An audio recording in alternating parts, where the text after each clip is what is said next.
உலகத்தை படைத்துவிட்டு பின்பு ஆதாமையும் ஏவாளையும் படைத்தார் என்று பார்க்கிறோம்.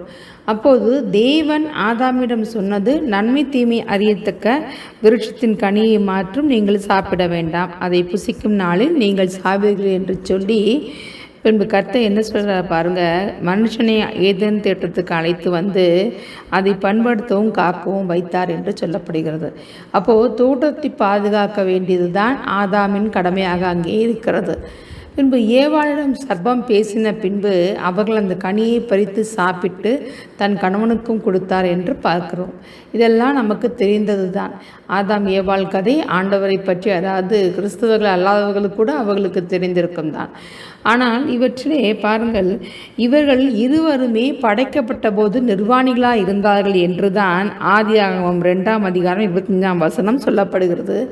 ஆனால் நிர்வாணியாக இருந்தபோதும் அவர்கள் வெட்கப்படாதிருந்தார்கள் என்று, அதை குறித்ததான ஒரு வெட்கம் அவர்களுக்கு, அந்த காரியத்தை குறித்ததான, அதாவது தாங்கள் நிர்வாணியாக இருக்கிறோம் என்பதை குறித்து கூட அவர்கள் அறியாதவர்களாக இருந்தவர்கள்.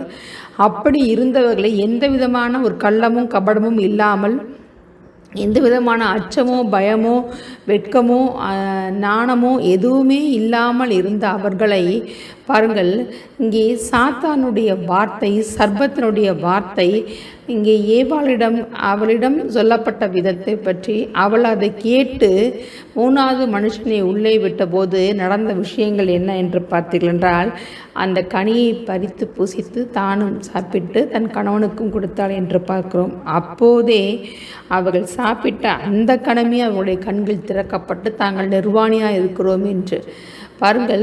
தேவனுடைய கரத்தை விட்டு அவருடைய மகிமையை விட்டு விலகின அந்த கணமே உலகத்தினுடைய எல்லா விதமான பாவ காரியங்களும் நமக்குள்ளே தோன்ற ஆரம்பிக்கிறது. பாருங்கள், அப்படித்தான் அவர் தேவ மகிமை விலகின உடனே அவர்களுக்கு நன்மை எது தீமை எது, தாங்கள் நிர்வாணி என்று அப்போதுதான் அவர்கள் தெரிந்து கொள்கிறார்கள். உடனே அவர்கள் அத்தியிலையை தைத்து தங்களுக்கு உடையை உண்டு பண்ணினார்கள் என்று பார்க்கிறோம். அப்போது தேவன் ஆதாமை குறிப்பிடும்போது ஆதாம் அந்த சத்தத்தை கேட்டு பயந்து ஒளிந்து கொண்டிருக்கிறதை அங்கே தேவனிடமே சொல்கிறார். அப்போது தேவன் கேட்ட காரியம் என்ன? விலக்கின கனியை நீ புசித்தாயா என்று கேட்கும்போது ஆதாம் சொன்னது, நீர் எனக்கு கொடுத்த ஸ்திரீயானவள் ஏவாள் தான் அதை எனக்கு சாப்பிடும்படி கொடுத்தாள் என்று சொல்கிறார். ஏவாளிடம் கேட்டபோது சர்ப்பம் என்னை ஏமாற்றி விட்டது என்று சொல்கிறார். இப்படித்தான் உலகத்தில் அநேகர் நாம் செய்த தவறுகளை தானே ஒத்துக்கொள்ளாமல், நாம் செய்த தவறை நாமே ஒத்துக்கொள்ளாமல், அந்த தவறை அடுத்தவர்கள் மீது அவர்களால் தான் நான் இதை செய்தேன், அவர்கள் சொன்னதால் தான் இதை செய்தேன், அவர்களால் தான் இந்த இடைஞ்சல் ஏற்பட்டது என்று சொல்லி மற்றவர்கள் மீது குறை சொல்லக்கூடியதான ஒரு காரியத்தையே நாம் வைத்து கொண்டிருக்கிறோம். பாருங்கள், இது எவ்வளவையும் இது தேவனுக்கு முன்பாக ஏற்றுக்கொள்ளப்படாத ஒன்று. ஆதாம் அன்றைய தினமே கர்த்தரிடத்தில் தன்னை ஒப்புவித்து, ஆண்டவரே நான் தெரியாமல் செய்துவிட்டேன், என்னை மன்னியும் என்று சொல்லி அப்போதே கேட்டிருந்தால் தேவன் அங்கேயே ஒரு விஷயத்தை செய்திருப்பார். ஆனால் ஆதாம் ஏவாளையும் ஏவாள் சர்ப்பத்தையும் சொன்னதன் நிமித்தமாகத்தான் தேவன் எந்த ஸ்திரீயினாலே பாவம் உள்ளே நுழைந்ததோ அதே ஸ்திரீயின் வித்தை கொண்டுதான் தேவன் பாவத்திலிருந்து நம்மை ரட்சிக்க அவர் தன்னுடைய சொந்த குமாரனையே அனுப்பினார் என்பதை நாம் எல்லோருக்குமே தெரியும். பாருங்கள், அது மட்டுமல்ல, அதை தொடர்ந்து அநேக பாவ சாபங்கள் இந்த உலகத்துக்குள்ளே வந்தது. இந்த நேரத்தில் உலகத்தை ஜெயிக்கக்கூடியதான விசுவாசத்தை நீங்களும் நானும் கற்றுக்கொள்ள வேண்டியது மிக மிக அவசியம். பாருங்கள், ஒரு பழத்தினாலே ஒரு கனியினாலே பாவம் நுழைந்தது என்பது சொல்வதை காட்டிலும் அங்கே தேவனுடைய வார்த்தைக்கு கீழ்ப்படியாமல் இருக்கிற குணத்தை கொண்டே தான் அங்கே செய்யப்பட்டிருக்கிறது. அப்போது தேவ சத்தத்தை நாம் கேட்க எப்பெல்லாம் மறக்கிறோமோ, எப்பெல்லாம் அவற்றை விட்டு விழுகிறோமோ, சத்தத்துக்கு கீழ்ப்படியாமல் எப்பெல்லாம் சுயத்துக்கு கீழ்ப்படுகிறோமோ, அப்போதே நம்முடைய வாழ்க்கையிலே ஆசீர்வாதத்துக்கு பதிலாக நமக்கு பிரச்சனையே வருகிறது. பாருங்கள், இந்த பிரச்சனை வெளியிலிருந்து வரவில்லை, நம்மை சுற்றி உள்ள நபர்களிடந்தே தான் வருகிறது. அப்போது இவற்றிலிருந்து நாம் விடுபட்டு காத்துக்கொள்ள தெய்வ சத்தத்தை மட்டுமே நாம் கேட்க வேண்டும், மனித சத்தத்தை அல்ல. மனித சத்தத்தை கேட்டு தன்னுடைய வாழ்க்கையிலே ஒரு பெரிய பிரச்சனைக்குள்ளாக்கி கொண்ட ஒரு நபரை பற்றி தான் நாம் இங்கு பார்க்கிறோம். உங்களுக்கு ஆதாம் ஏவாள் எப்படி தெரிந்ததோ அதை காட்டிலும் அதிகமான ஒரு நபரை இங்கு தெரிந்திருக்கும். அவர்தான் விசுவாசிகளின் தகப்பனான ஆபிராம். இந்த ஆபிராமை தேவன் அழைத்து அவர் மூலமாக ஆசீர்வாதத்தை கொடுத்தார் என்பது நமக்கு எல்லோருமே தெரியும்.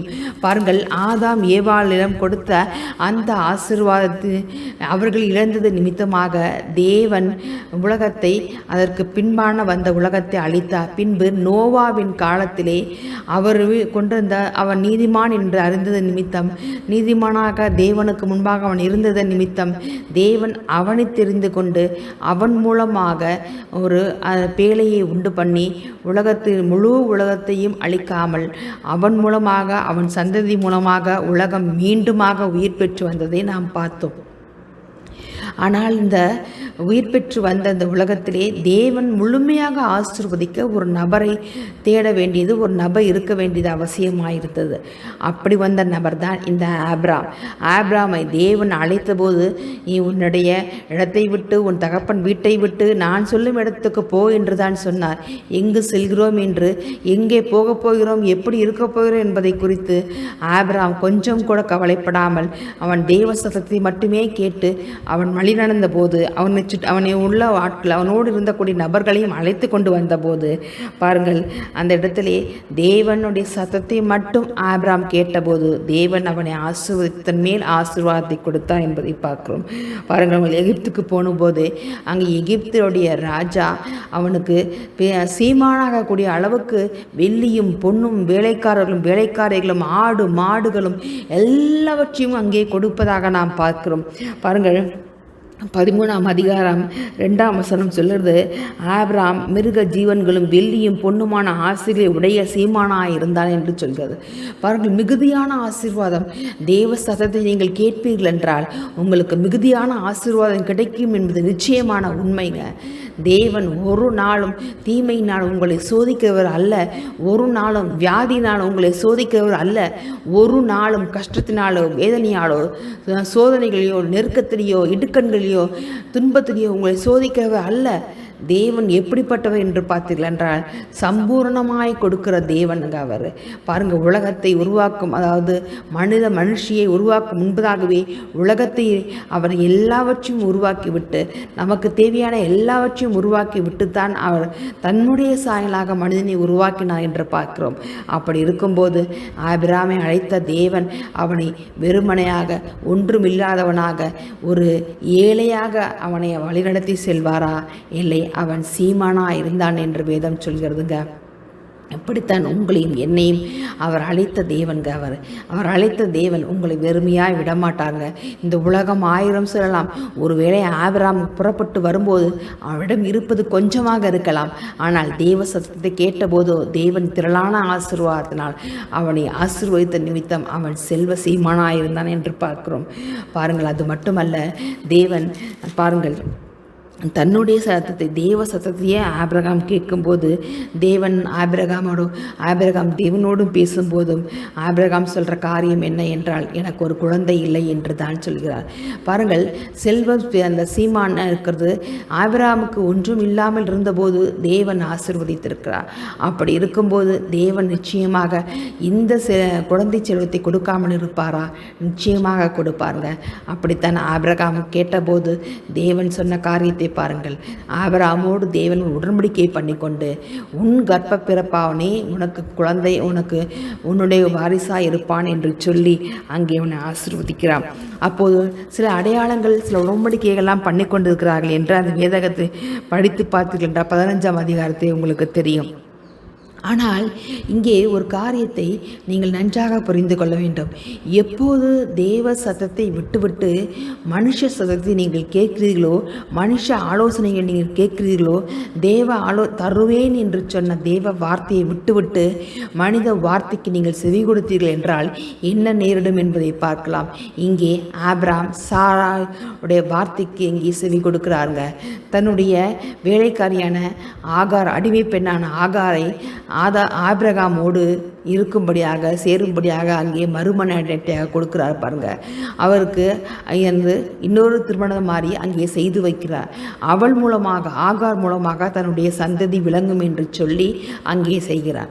ஆபிரகாம் அந்த காரியத்துக்கு செவி கொடுத்து விட்டார் பாருங்க. தேவ சத்தத்தை விட்டுவிட்டு மனித சத்தத்தை இன்று உலகம் அப்படித்தாங்க சொல்கிறது. குழந்தை இல்லையா, 2வது திருமணம். குழந்தை இல்லை என்றால் முதல் மனைவி விவாகரத்து செய்துவிட்டு 2வது திருமணம், அல்லது முதல் மனைவி ஒத்துக்கொண்டதோடு கூட 2வது திருமணம், இப்படி என்று சொல்லி அந்த குழந்தை இன்மைக்கான காரணத்தை அந்த பெண்ணின் மீது மட்டும்தான் அங்கே சுமத்துகிறார்கள் பாருங்கள். இன்று அநேகர் அப்படித்தான் தன்னுடைய வாழ்க்கை பறிபோய்விடுமோ, தனக்கு ஒரு குழந்தை இல்லாதது நிமித்தமாக தன் வாழ்வு போய்விடுமோ என்று சொல்லி அநேக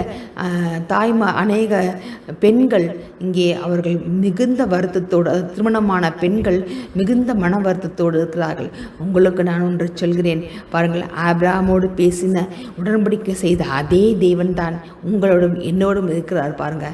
ஆபிரகாமின் ஆசீர்வாதம் சகல ஜனங்களுக்குள்ளும் ஆசீர்வதிக்கப்படும் என்று சொல்லியிருக்கிறபடி ஆபிரகாமுடைய வம்சத்தாகிய நமக்குள்ளும் கூட தேவன் அந்த ஆசீர்வாதத்தை வைத்திருக்கிறார். ஒருவேளை உங்களுக்கு குழந்தை வேண்டாம் என்று இருந்தால் அதை பற்றி கவலை அல்ல. ஆனால் குழந்தை வேண்டும் என்று நீங்கள் விரும்பி அதற்காக நீங்கள் உங்களுடைய மனதிலே ஏங்கி கொண்டிருந்தீர்கள் என்றால் இன்றைய தினத்திலே தேவன் உங்களுடைய ஆசீர்வதிக்க சித்தமுள்ளவராயிருக்கிறார். இந்த வார்த்தையை கேட்டுக்கொண்டிருக்கிற உங்களுக்கு மனுஷ சத்தத்தை விட்டுவிடுங்க.